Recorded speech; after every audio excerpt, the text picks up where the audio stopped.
የመኪና አስመጪ የነበረ ሰው አሁን ጎዳና ላይ ወድቋል። ሰርታችሁ ተለውጣችሁ ክፈሉ ብሎ ለሰዎች መኪና ገዝቶ ተስፋ የሆነ ሰው አሁን የራሱን ተስፋ አጥቷል። ውጭ ሀገር በድሮት የነበረ ሰው አሁን የሰው ጥገኛ ሆኗል። በምን ካላችሁ ታሪኩ እንዲህ ነው። ይሄ ነው በጣም ያበሳጨኝ። ሄጂ አመጣሻለሁ አለኝ። እሺ ያንን ማድረግ አልቻለም። ቢያንስ ይሄንን የደከምኩበትን ግን ኢቭን ከሱ ጋር የነበርኩበት ሰዓት ነፍሰ ጡር ነበርኩ።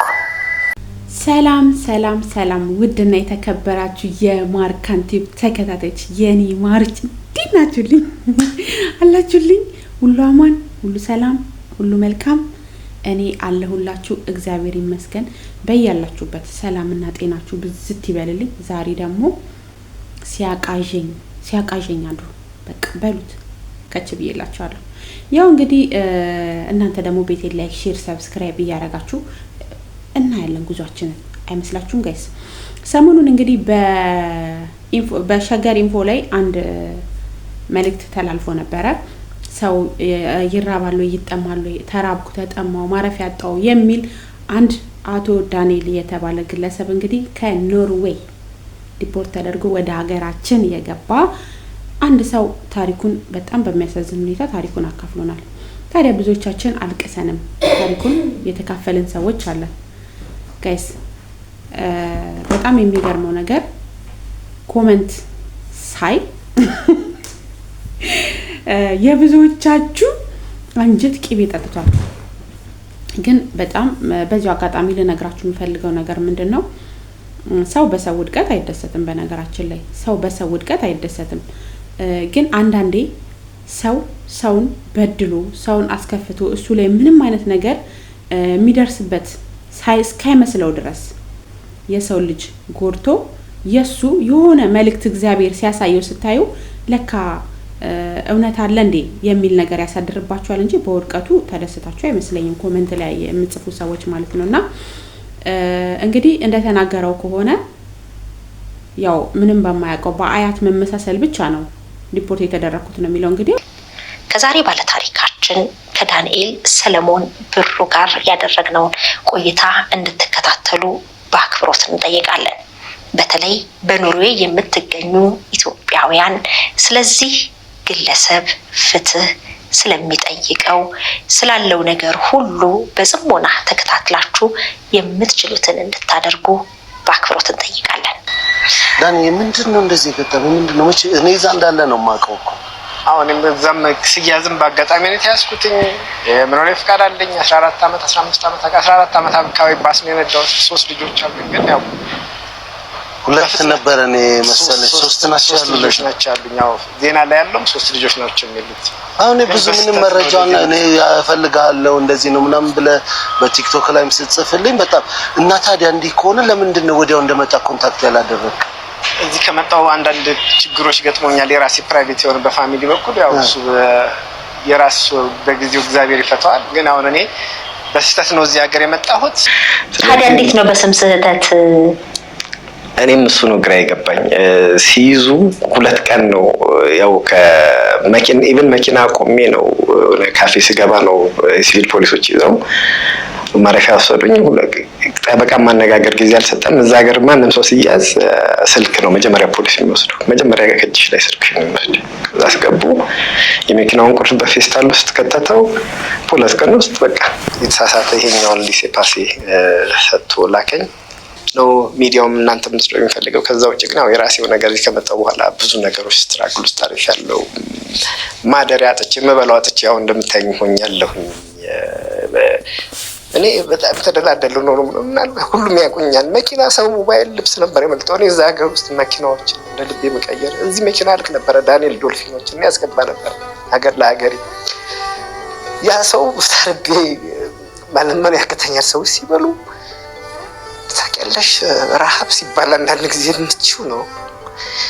ግን መብላት መፈለግ ሳይሆን በቃ በጣም ሲሪዮስ የሚበላ ሰው ማየት ትናፍቂያለሽ።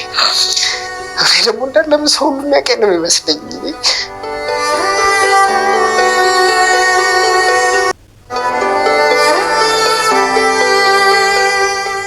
እና 2-3 ጊዜ ሄድኩኝ። ረሃብ አለ፣ ፀሐይ ነው። ከሰውነት ጎዳና ትቻለሁ እና ልጁ አስተናጋጁ ሳልፍ ያየኛል ሌባ መስለውን ማለት ጊዜ ጠራሁት። ምን ላምጣልህ ሲለኝ ርቦኛል ስለው ወይኔ ቅድም እኮ የሚወሰዱት ምግብ አንተ ብታይ ከሰጠ ነበረ ትንሽ እኮ ያለኝ እና ብዙ ነገር ተዳር ልጆች ይመጡብሻል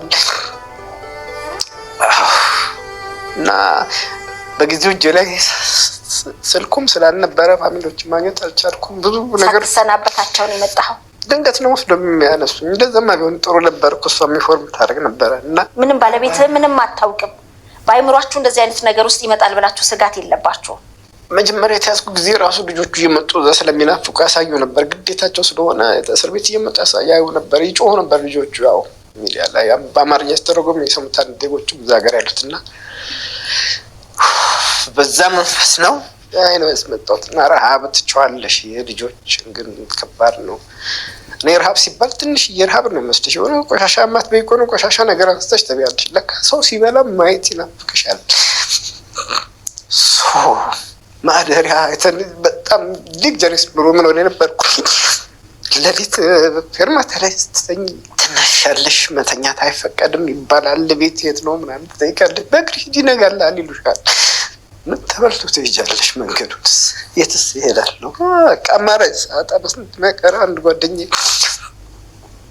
እየበሉ ምናምን ማየቱን ሲል አንዱን ጠርቼው እባክህ እንደዚህ ሀገር ነው የመጣው ስለው እንደ አንተ አለኝ። አንተ እኮ እዚህ መጣህ አይደል? ማሳየው ያሳየሽን ወረቀት ፎቶ ፊልም አድርገው ለጓደኛ በቀል የማውቀው ስልክ ነበር አላኩለት። ያው እግዚአብሔር ይስጠው። እሱንም ስሙ መጥቀስ አልፈልግም። ሳንቲም ላቅ ትንሽ የስልክ ገዛው። ግን ከሱ ጋር ሳወራ ጥሩ አልነበርም። ማለት እኔ መብላት መጠጣቱ ሳይሆን በቃ ማንም ሳያቀኝ እዚህ እንደሆንኩ እንድጠፋ ነበር የፈለኩት። እናት አባቱ እዚህ እያለሁ ነው የሞቱት። ስለዚህ ወንድሞች እንዲካረጉኝ በትንሽ ወንድሞች ጋር የተፈጠረ ነገር አለ። አዎ አለ፣ እሱ አለ። ከበድ ያለ ነገር ነው እሱ። ጊዜ ፈተዋል። ግን ልጆቼ ናፍቆት ረሃቡ ምኑ ጣላ የነበርኩ ልጅ እዚህ ሰሆን ለጓደኛ ያልኩት በቃ የመጨረሻ አማራጭ የሚሆነው እኔ መጠጥ ጫትን በላ ሰው አይደለሁም። አረቄ ገዝቼ ትንሽ የሳንቲም ባገኝ ወጣ ያለ ክፍለ ሀገር ሂጅ ጠጥቼ ራሴን አጠፋለሁ። ለምን ብዙዎቻችሁ እንግዲህ ኮመንት ላይ አንዳንድ የሚያውቁ ሰዎች ደግሞ ሲገቡ እንግዲህ የተደበቀ ሚስጥር አለ ምናምን የሚሉ ሰዎች አሉ። እኛ ከእንደዚህ አይነት ከእውቀት ነፃ ስለሆንን መፍረድ አንችልም እና እግዚአብሔር ነው የሚያውቀው ሁሉንም ነገር ማለት ነው እንጂ እኛ እውነት ተሳስቶ ነው እውነት ነው ምናምን ልንል አንችልም። ግን በዚሁ አጋጣሚ በጣም የተረዳውት ነገር ቢኖር እንዳለው በአያት መመሳሰል ብቻ ሪፖርት ተደርጎ ከሆነ እሱ ያኔ የሰራውን ግፍ አዳምጧት። እንግዲህ እሷን በተራዋ ከዚህ በፊት ከ2 ዓመት በፊት እዮሃ ሚዲያ ላይ እንደሚል ሀሳብ ሰጥታ ነበረ።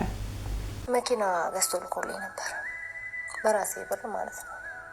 ሰራ ነበር ብያለሁ። መጨረሻ አካባቢ ልመጣ ስል እና 510 ሺህ ብር ነው ቀረጥ እንትን የተባለው እንዲከፈል የተወሰነው ማለት ነው። እኔ ብር እንትን እያልኩ ብር ለማሟላት እንትን እያልኩ እያለ እየፈለኩ እያለ የለኝም በዛን ሰዓት ነው 510 ሺህ ብር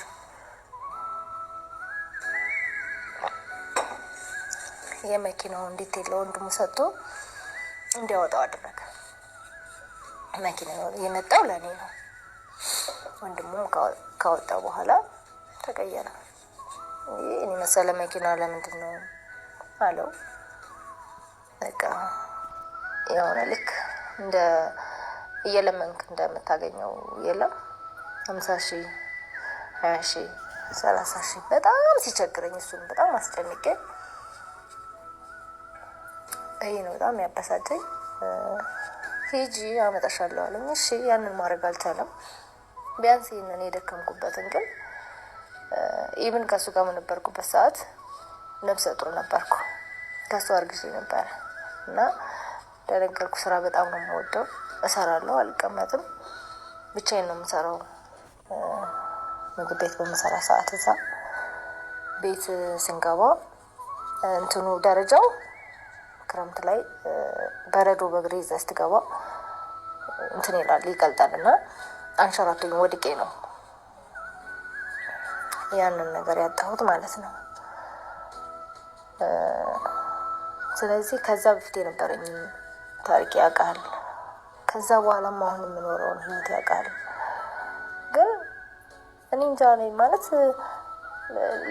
1000 ዓመት ቆመን ምንኖር ነው ምን መስለው አንዳንዴ ሰዎች ስናስበው መቼ እንደምናልፍ ራሱ አናውቀው።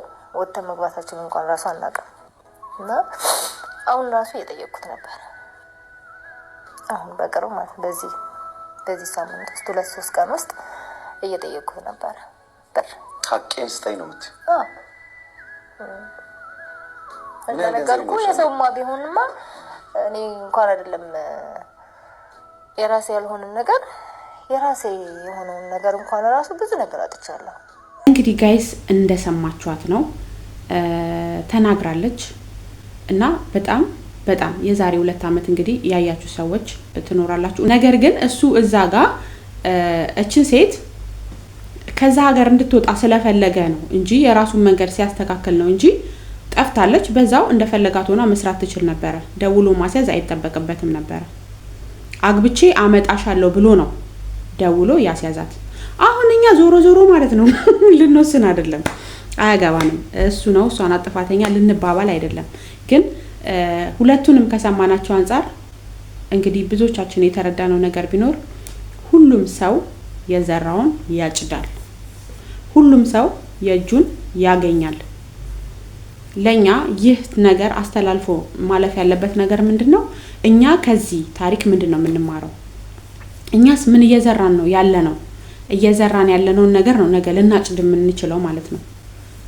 በጣም የሚገርመው ሰው እቺ ምድር ከንቱ ናት። የወጣ ዘርጨ ብሎ ይወርዳል፣ የወረደ እንደዛው ከፍ ይላል። ከሚገርማችሁ 100 ዓመት የማንኖርበት ዓለም ነው። ግን የሰው ልጅ ራሱን ሳያቅ ለምሳሌ 10 ምናምን በቃ ፍንዳታ የሚባለው ኤጃችን አለ አይደለ? እውነቴን ነው፣ ሲሪየስ ነው የምላችሁ ማለት ነው። እዛ ኤጅ ላይ ሆነን የምናጠፋቸው ጥፋቶች እንደው ያጉል ያፍላ እድሜ ምናምን ነው ብለን እናስበዋለን። አይምሮአችን ከበሰለ ማስተዋል ማገናዘብ ከጀመርንበት ጊዜ ሰዓት ጀምሮ ግን የሰው ልጅ መጉዳት ማለት ትልቅ ሂሳብ አለው። ሂሳቡ ደግሞ በሚገርም ሁኔታ በእንደዚህ አይነት መልኩ ይከፈላል። ተንኮል አታስቡ። ጌታ ምስክሬ፣ ተንኮል አታስቡ። እሷ ቢያንስ የዛኔ መታ እንደሱ ወታ እራበኝ ጠማኝ የምጠጋበት አታው ብላ አይደለም የሚዲያ ላይ ሐሳብ የሰጠችው። ግን ከኔ ተማሩ ብላ ለሌሎችም ትምህርት ይሆናል። በዛው መረዳት ካለባት ትረዳለች። ማንኛውም ሰው ድጋፍ እንደሚያስፈልገው ትደገፋለች። ግን ሴት ሆና በሴትነቷ እንኳን ርቦኝ ነው የምጠጋበት አጥቼ ነው ብላ አይደለም ሚዲያ ላይ እንትን ያለችው። ግን እሷ የወጣችበትን ሚዲያ ረግጦ ርቦኛል ጠምቶኛል የምጠጋበት አታው ማለት ከዚህ በላይ በቀል የለም። እውነት ስንከፋ ለሰው ከምናወራ ለእግዚአብሔር እናልቅስ። ስንጎዳ ለእግዚአብሔር እናልቅስ። እግዚአብሔር ብድርን ይከፍላል። ቀን ሊቆጥር ይችላል፣ ጊዜ ሊቆጥር ይችላል። ግን ሁሉም በጊዜው ይሆናል። የነሱ ታሪክ የሆነው ይሄ ነው። እንግዲህ የተሳሳተ ኢንፎርሜሽን የሷ ነው ብለን እንዳንል የዛኔም እዩሃ ሚዲያ ላይ ቃለ መጠይቅ ስታረግ ከሱ ጋር ስልክ አወርታለች። አለም ሰገድም አውርቶታል በስልክ። አዎ አመጣሻለሁ ብያት ነበረ። ነገር ግን እሷ ከሄደች በኋላ እዚህ ብዙ ነገሮች ተቀይረዋል። የተቀየሩት ምንድነው? እሱ ሌላ ሴት ጠብሷል። ስለዚህ እሷ ዋጋ የላትም። ግን እሱ መጀመሪያም ሲያሲዛትም በእርግጠኝነት ሲያሲዛትም ጠብሶ ነበር ያስያዛት። እሷ ከሀገር ለቃ እንድትወጣ ነው የተፈለገው። ግን በቀናነት ቢያስብ እኮ እኔ ሌላ ሴት ይዣለሁ፣ ስለዚህ አንቺ የራስሽን ስራ ስሪ ብሎ እሷን መንገድ መልቀቅ ይችላል። የራሷን ስራ ትሰራለች፣ የራሷን ትለውጣለች ቢያንስ ማለት ነው። ግን ራሷንም እንዳትለውጥ አርግቶ ወደ ሀገር ከመጣች በኋላ በገዛ ገንዘቤ የተገዛው መኪና ነው ያለችው። ማውጫ ብቻ 500 ሺህ ብር ማውጫ ብቻ ስላልነበረኝ ወንድሙን እንዲወስድ አደረገው ነው ያለችው። ግን እሱ ከመኪና ሻጭ ከመኪና ለዋጭ ከምናምንነት ዘጭ ብሎ እራበኝ ጠማኝ ማለት ከዚህ በላይ ቅጣት የለም። በሱ በእንደዚህ በመሆኑ ተደስቼ አይደለም።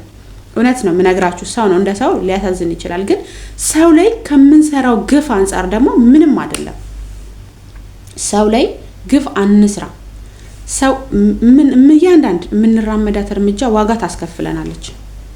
እውነት ትላንት ላይ ቁጭ ብላ ስታወራ በጣም የምታሳዝን ሴት ነበረች። ከ2 ዓመት በኋላ ያላትን ለውጥ አይታችሁ ከሆነ በጣም ብዙ ለውጥ አላት። ገብቷቸዋል። ስለዚህ የሰው ልጅ የሱ ማጣት ነው። ማጣት ደግሞ በስራ የሚቀረፍ ነገር ነው። የሷ ግን ልብ እንክሽክሽ ብሎ ተሰብሯል። ያንም ልቧ ተጠግኗል። እግዚአብሔር ይጠግናል። እሱንም የገንዘብ ማጣቱን እኮ ይሰጠዋል። ብዙ ደጋግ ኢትዮጵያውያኖች አሉ እንደሱ ያልሆኑ ማለት ነው። ያግዙታል፣ ይረዱታል። ግን ሰው ላይ ክፋት አንስራ። ይቀመጣል እንዳደራ ክፉም ስራ ደግም ስራ ሁሉም የእጁን ያገኘዋል ቢቆይ እንጂ መቼ ይቀራል ብሏል። እንትና ማን ነበረ? ገረመው ማን ነበረ? ወንድሙ ጅራ። ሁላችንም የምንሰራውን እያንዳንዷን እናገኛለን፣ እያንዳንዷን። ስለዚህ ሰው ላይ ክፋት አንስራ፣ ሰው ላይ ተንኮል አናስብ ልላችሁ እወዳለሁ። ሁላችንም ፈጣሪ ለኛ ያዘዘልንን ነው የምናደርገው። ግን የሰው ልጅ ካልፈለግን ካልወደድን ማቆም፣ በቃ ግልጽ ተናግሮ ማቆም፣ ያንን ሰው በማይጎዳ መልኩ ማለት ነው። እኔ እንደ ሰው ያንን ነው ማስበው። በተለይ እኔ በጣም ምለው በተለይ አይምሯችን ማብሰልሰል ከጀመረበት ጊዜ ጀምሮ ክፉ ደግም በደንብ ሰው ምን ሊጎዳው ይችላል የሚለውን በደንብ ካወቅን በኋላ የሰው ልጅ ባንጎዳ መልካም ነው። ለምን እኔ ካወቅን በኋላ የምናደርገው ነገር ቅጣታችን የከፋ ይመስለኛል። የምሬ ነው የምላችሁ። እንዲህ ልጅ ሆናችሁ ምናምን አሁን አላወቅኩምም ልጅነትም ነው ምናምን ልትሉ ትችላላችሁ። ግን አይምሯችን በደንብ ከበሰለ በኋላ ሰው ምን ሊጎዳ ይችላል ብለን ካልኩሌት አድርገን ሰውን የምንጎዳው ነገር ዋጋ ያስከፍለናል ልላችሁ ወዳለው። እንግዲህ ሁለቱም ያለውን እውነት እግዚአብሔር ነው የሚያውቀው። እኛ ሚዲያ ላይ ወጥተው ከተናገሩት አንፃር ነውና ልንናገር የምንችለው ወይም ልንኮምት የምንችለው ከዛ አንፃር ነው። ከዛ አንፃር ግን እውነት ለመናገር ለሌሎቻችን ክፋት ለምንሰራ ሰዎች መማሪያ ነው የሚሆነው። ለምን የክፋት ጥግ መጨረሻው እንግዲህ አስቡት። ምንም ባላሰበበት ምንም ባላወቀበት ቁጭ ብዬ ሻይ ቡና ልልገብቼ ነው አለ። ቁጭ ብሎ ሻይ ቡና ሊልገባ የመኪናውን ቁልፍ አንጣ ተባለ። ሰው ልብስ አማርጦ ይቀይራል። እኔ መኪና ነበር አማርጬ የምቀይረው አለ። በዚህ ልክ ስትሆኑ ይሄ ዱንያ ነው። ዱንያ በላሽ ብሏል ሙቤ። ዱንያ ከንቱ ነው። ማርያምን የምሬን ዱንያ ከንቱ ነው። ስንት አመት ልንኖርበት ነው? ግን ሰው ልብስ ሲቀይር እሱ ባንደበቱ ነው የተናገረው። እኔ መኪና ምለዋወጥ ሰው ነበርኩኝ አለ። ግን ያም ይቀራል። ዛሬ ደግሞ መኪና ከመለዋወጥም ምግብ እስከመራብ ተደርሷል። ስለዚህ እዚች ዛሬ ወተን ነገ ለምን ወርድባት፣ ነገ ወተን ከነጎዳ ለምን ወርድባት እንትን ክፋት አናስብ፣ ተንኮል አናስብ። ተንኮል ማሰብ መጨረሻው አያምርም። ክፋት ማሰብ መጨረሻው አያምርም። አሁንም መጨረሻውን እግዚአብሔር ይቅር ይበለው። እውነት እግዚአብሔር ይቅር ይበለው። ሌላ ምንም ሊባል አይችልም። ሁላችንም እንደየስራችን እግዚአብሔር ይቅር ይበለን። የሰው ልጅ ጊዜ ይፈጃል እንጂ ሁሉም የእጁን ያገኛል ልላችሁ እወዳለሁ። ለማንኛውም ጋይስ በጣም ስለገረመኝ ነው ማለት የሷን ቪዲዮ ከዚህ በፊት አይቼዋለሁ። ያሁን የሱን ቪዲዮ ደግሞ ሳየው ያው እሱ የሷ ባል እንደነበረ ሳላቅ የሱን ቪዲዮ አይቼ አሳዝኖኛል።